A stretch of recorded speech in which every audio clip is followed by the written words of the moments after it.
Waalaikumsalam warahmatullahi wabarakatuh. Nurul Syafiqah dengan soalan apa hukum jika seseorang mualaf mendoakan ibu bapa adik-beradiknya? Jawapan dia boleh ataupun harus dibolehkan seseorang mualaf mendoakan ibu bapa adik-beradiknya yang non muslim. Boleh berdoa kepada orang non muslim. Bahkan bukan seorang mualaf, bukan hanya boleh seorang mualaf mendoakan kepada ibu bapa dan adik-beradik dia. Bahkan kita juga boleh berdoa untuk non muslim yang lainnya. Boleh berdoa untuk kesihatan supaya mereka memperolehi kesihatan, supaya mereka ditambahkan rezeki. Boleh semua tu tak ada masalah. Yang tak bolehnya mendoakan keampunan untuk non muslim, itu tidak boleh. Mendoakan keampunan, meminta supaya Allah Taala memberi rahmat, itu tak boleh.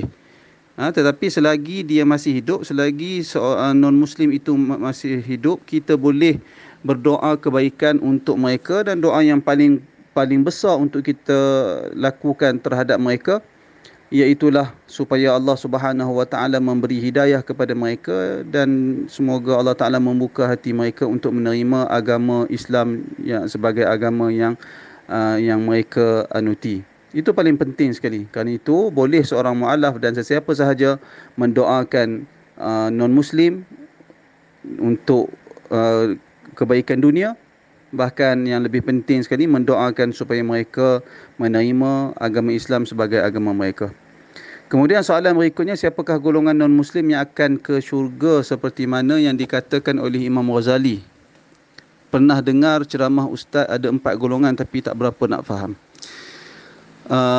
Golongan yang kalau betul saya tak pasti yang mana satu yang dimaksudkan oleh Nurul Syafiqah. Cuma kalau yang dimaksudkan, cuma para ulama ada berbincang 4 golongan yang dimaksudkan itu. Barangkali yang dimaksudkan oleh Nurul iaitulah 4 golongan yang disebut oleh para ulama, antara mereka orang-orang yang akan ataupun orang-orang yang akan dimasukkan ke dalam syurga ataupun yang akan diuji di akhirat kelak.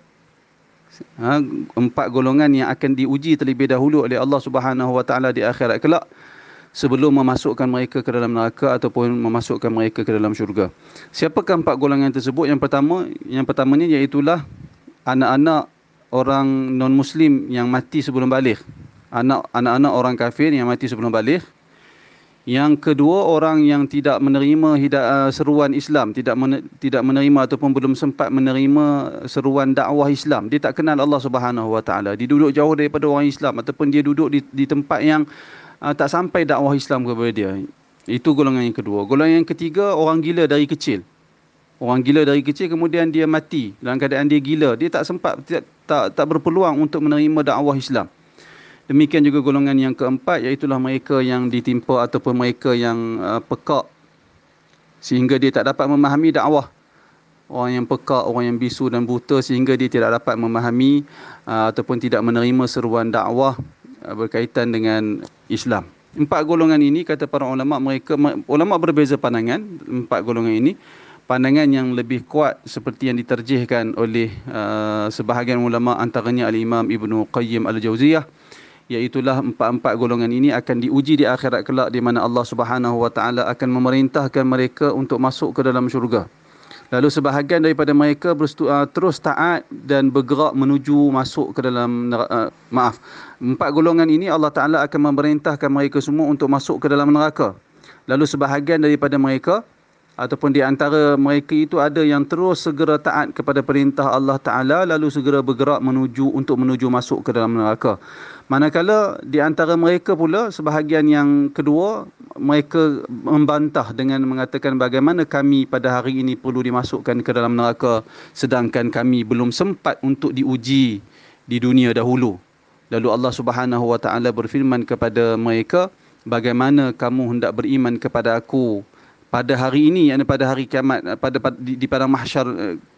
Di padang mahsyar itu Allah Subhanahu Wa Taala sendiri yang memerintahkan mereka untuk masuk ke dalam neraka. Mereka enggan. Bagaimana mereka hendak taat dan patuh kepada seruan dan ajakan para rasul jika mereka diberi peluang untuk diuji di dunia kelak. Lalu Allah Subhanahu Wa Taala menyelamatkan golongan yang segera patuh dan bergerak menuju ke neraka, Allah Ta'ala menyelamatkan mereka dan memasukkan mereka ke dalam syurga. Dan Allah Ta'ala memasukkan golongan-golongan yang engkar dan tidak taat kepada perintah Allah di padang mahsyar kelak, mereka dimasukkan ke dalam neraka. Itu yang dimaksudkan. Kalau Nurul maksudkan ceramah saya, itu yang saya maksudkan di dalam beberapa kuliah saya. Wallahu a'lam.